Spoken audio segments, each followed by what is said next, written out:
Thinking about moving back home? We've already helped hundreds secure citizenship, housing, relocation, driver's licenses, and business setup. Endorsed by Ghana's Office of the President, we make your move seamless. Learn more at www.r2gh.com. Your new life is waiting.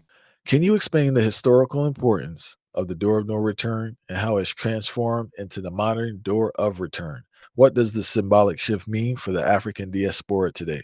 So it's interesting you asked me about the door of no return because, as I mentioned in another segment, we have an initiative that's called DOOR, and it's referring to that door, but it's called Decade of Our Repatriation, DOOR. This is an initiative that has, like I mentioned, been endorsed by the Office of the President, been endorsed by Ghana Tourism Development Company. We have an MOU with the UNIA, that's the Universal Negro Improvement Association, Nana Marcus Garvey's organization, for anyone who has heard of Nana Marcus Garvey, that this is a symbolic door, right? Let's look at Ghana. People say Ghana is the gateway, Ghana is the door. So let's say after you want to move anywhere else, that Ghana is that soft landing. One, people speak the same language that people are used to, at least in places like the US and Canada and UK and so forth. It's a bit of an easier fit for people who are coming.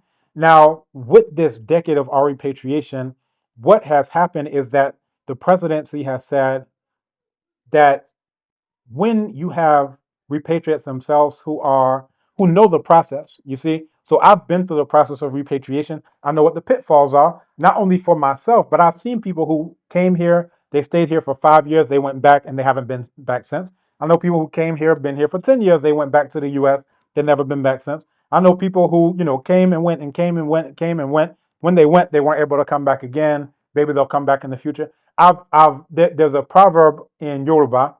They say, "Eni to jin si koto, ko ara yoku lobon." I'll come again. "Eni to jin si koto, ko ara yoku lobon."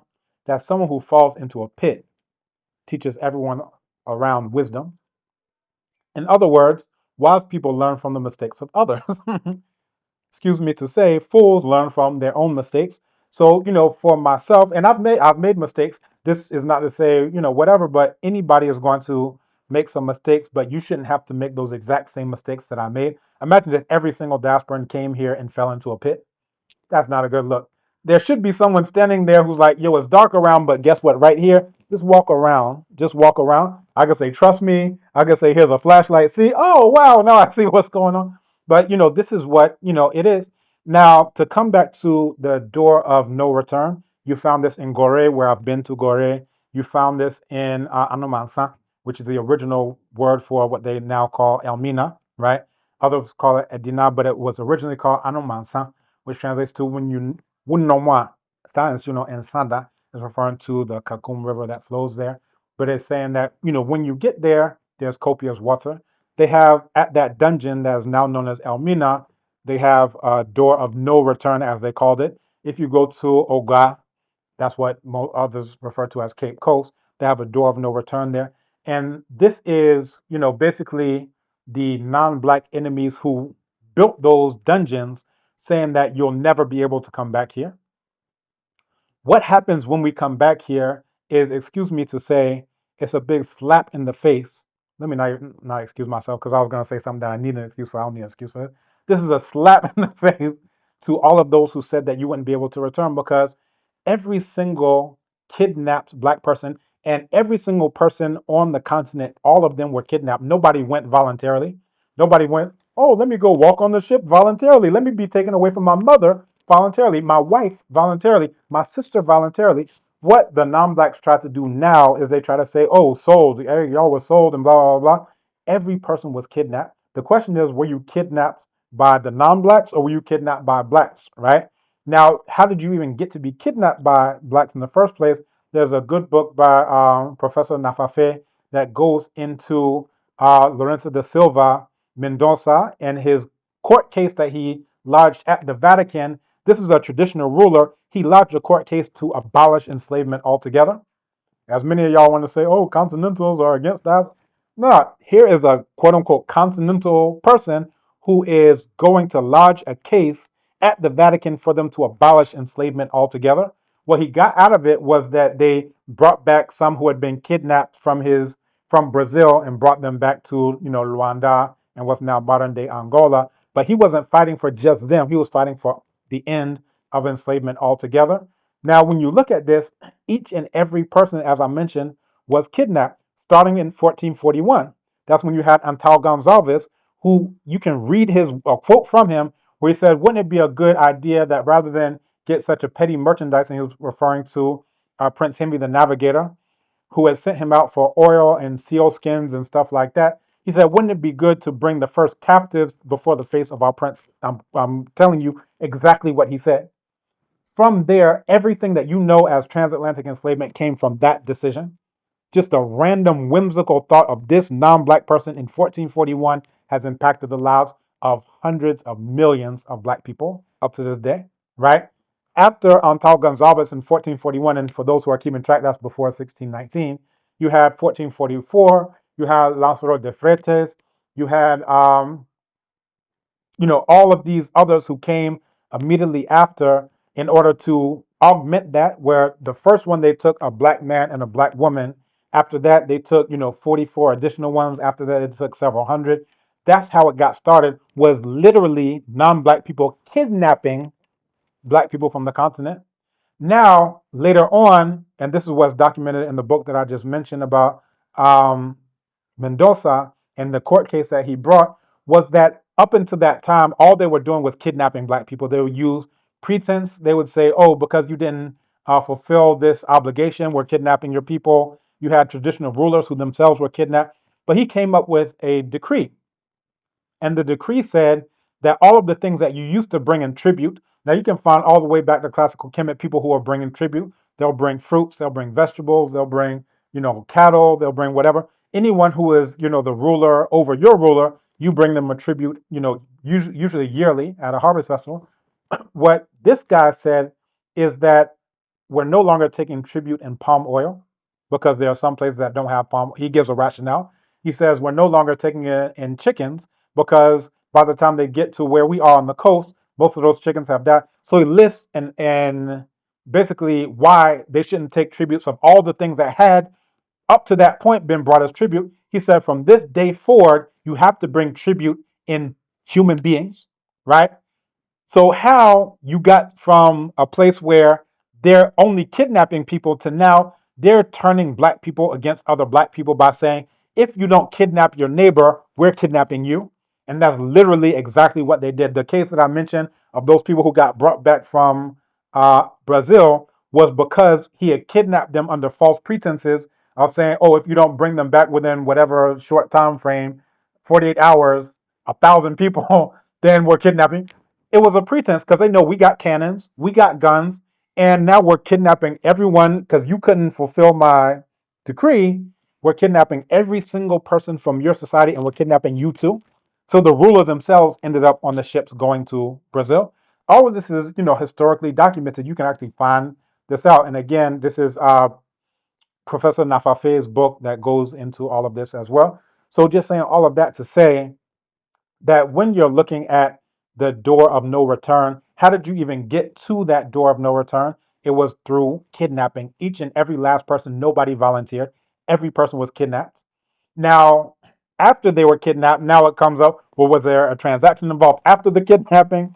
When did the transaction, like all of those things are subsequent to the kidnapping happening. But that's what they were saying, is that you'll never be able to come back. And each and every last person who was in that boat, every last one wanted to go back and see their mother. They wanted to see their sister. They wanted to see their brother. They wanted to go home. If you read a book called Barracoon, there's Nana Cujo Lewis. And what he says is he just wants to go back and see his mama. He was kidnapped as a small child because those in Dahomey had kidnapped those who are Yoruba, because what they didn't realize is that the Berlin Conference is coming and they're colonizing everybody. You thought that was your trading partner. You thought that was your buddy. Guess what? All of y'all are getting mowed down by machine guns. All of y'all are getting blasted away by cannons because they see all of y'all are saying, whether you call yourself Dahomey, whether you call yourself Oyo, whether you call yourself Asante, they're killing everybody, right? They're taking everybody's land. You think you're different. They say, no, y'all are all the same. So he was getting kidnapped by those who are the puppets, right? So again, if you look at a marionneteer and a marionette, this is the type of puppet that has strings, right? You can get mad at the puppet, but really the ones who's pulling the strings, that's where the expression comes from, is the one who originated it in the first place back in 1444. And after that, you have the papal bull of Pope Nicholas, who said that all Christians are to reduce to perpetual slavery all of these black people, talking about the pagans, the Saracens, infidels, and so forth. He's talking about you as black people, and that's exactly what he's doing. So again, just to come back, the door of no return, it represents their idea that you should never, or you never ever will be able to return. In Benin, they'd have them walk around this um, monument of forgetfulness and so forth, and then you go out, you're not supposed to remember where you came from, right?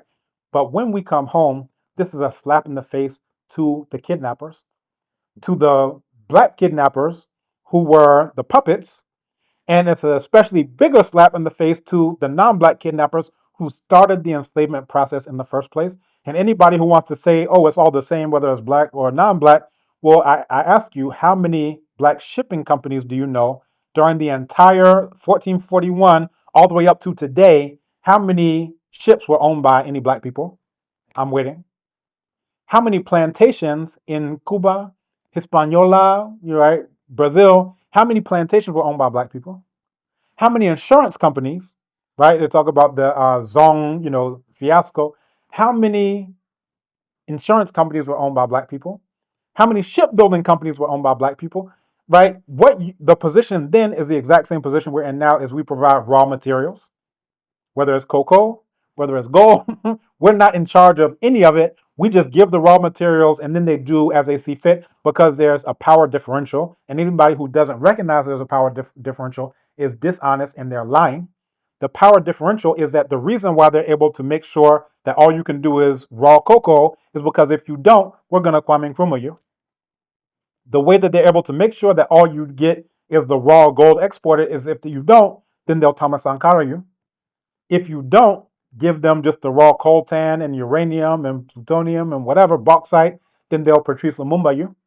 That's the power differential. And anybody back then who fought against them ended up either on the ship or ended up dead. But even in the face of knowing that, you still had those who fought tooth and nail against them.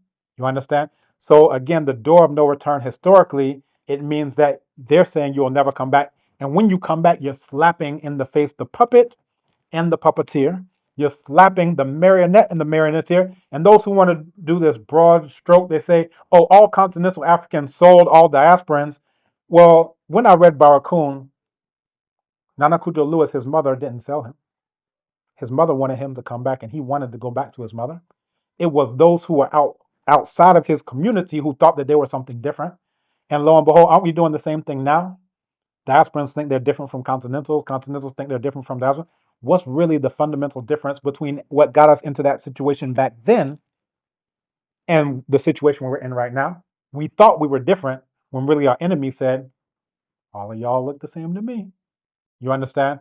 And they were willing to do and reduce to perpetual enslavement as the Pope taught them to do. Pope Nicholas taught them to do in the Papal Bull Dum Diversus and Romanus Pontifex. He literally said to reduce all of you to perpetual slavery. That was as groundbreaking of an idea as like going from a yam phone, so-called, to an iPhone. I don't like the term yam phone because yam is good and delicious and helpful for you. But like this is like, this hadn't even been something that not only you are perpetually enslaved, but your children's children forever into perpetuity are forever enslaved. That is the idea. That didn't come from the Asante Hene. That didn't come from the ruler of Dahomey. That didn't come from the Oni of Ife. That didn't come from any black person. The idea of the original enslavement that came from 1441 that I mentioned, Antão Gonçalves, the Silva in Luanda, that idea as well, to say, how can we get them to do all of the heavy lifting? Because they're like, yo, we're tired. We're kidnapping everybody. How do we get them to do all the heavy lifting? We'll use the power differential. That if you don't do it, we're kidnapping you. And that's exactly what they did. Even if you do it, we're kidnapping you too, right? And you found that in old Calabar versus new Calabar, where they said, oh, just come onto the ship. Don't worry, just come onto the ship. When they came onto the ship, they put everybody in leg irons. Those who thought that they were salesmen, those who thought that those were my trading partners, guess what? All of them ended up getting shipped away, and they had to write affidavits of this is, what happened to me, so forth and so on. This is how we got captured. They said we should come on board for a feast and drinks. As soon as we got there, they pulled out guns, and guess what? Those trading partners ended up right over on the other side of the Atlantic. So, these are things to keep in mind. So you mentioned, I'm going to pause here. You're going to have to edit that because you were talking about historical context and what else? Okay. So what they're now calling the door of return, we're not calling it return. Return is too vague. When you say year of return, it just, for a lot of people, it just meant come party for a week or two, go back and get a knee on your neck. Come here, shake your booty. I don't have a problem with, people having fun, so have your fun. But, as Minister Honorable Minister Okudzeto Ablakwa said, there's nothing dirty about December. If you want to have fun, fun, but you should also have serious things to do. That's why we have the Abibitumi Abibifahodiye Film Festival that's happening November 28th through 30th at Oyarifa Mall and online in partnership with UNIMEC and the Africa World Documentary Film Festival, because you should be able to do empowering, black powering things as you're coming to Ghana. That's the reason why we have the virtual conference from December 5th to the 7th. Anyone who's interested can go to abibitumi.com, abibitumi.com. That's the reason why we have the hybrid conference both on the ground at Equip and Montpona online, so that you can actually get a sense of some of the serious work that's going on, where people are doing agriculture, people are doing construction, people are doing all the nuts and bolts of nation building. They're going demonstration over conversation. That's our theme for this year, what Black Power is. Demonstration over conversation, or be about what you actually say that you're about. So this decade of our repatriation, this door is going from diaspora to destiny. This is opening the door, and that's what we can do. We can open the door for you, but ultimately it's up for you. It's up to you to actually decide to walk through. And when you walk through, what you're doing is that I'm showing you the possibilities for yourself, for your children, and for your children's children, that they don't have to go around a store worried about, are they going to get shot in the back because someone said they stole something? They don't have to worry about driving in their brand new luxury car and then they get pulled out and then they get their skull cracked open, because how can you afford that car? How can you afford this neighborhood? This is a thing that, is only being exacerbated under Trump. For anyone who hasn't read the Turner Diaries, you can read the Turner Diaries. This is what all these neo-Nazis and Aryans read. And what it is a novel, but it's put together like a diary of, this is the other side of before we exterminated the black people. And this is how we were able to exterminate them. We did this, we assassinated this one, we, put a bomb in this one's car. At the end of the day, we were able to exterminate all the black people and take control of the entire US. What you see happening in the US, all of those, the ones who were shooting up the church in South Carolina, all of those who are, in the Senate and whatever, they sound like, oh, this guy sounds racist. They're just following the playbook of the Turner Diaries. That's the Bible of all these so-called white supremacists. But we don't call them white supremacists because they're not supreme. They dominate by means of terror. But all of these white terrorists, so-called white terrorists, because they're not white either, that's what they're actually following. So it behooves you to look up a book called Black Empire, because that is the one that shows what it looks like on the other side of victory for black people. So again, this decade of our repatriation, this is the door for you back to Ghana and the land of black people. When you come back, you are slapping in the face those who thought that they were different from you because they called themselves Asante versus Eve, or Y'all versus Dahome, or this versus that. All of that goes to the wayside, because ultimately what we have is a common enemy. If you see zebras fighting amongst each other, that's dinner for the lion. If you see antelope fighting amongst each other, that's dinner for the cheetah. When you see black people fighting amongst each other, that's dinner for all of our non-black enemies who've been raping, enslaving, killing, bringing death and destruction, raping, ravishing, pillage, and plunder to black people from 5,000 years ago in classical Kemet all the way up to today. And the only remedy for it is Abibitumi, Black Power, Abibifahodiye, Black Liberation, so that we can restore Ma'at and make Kemet, which means the land of black people, and we can make Kemet black again.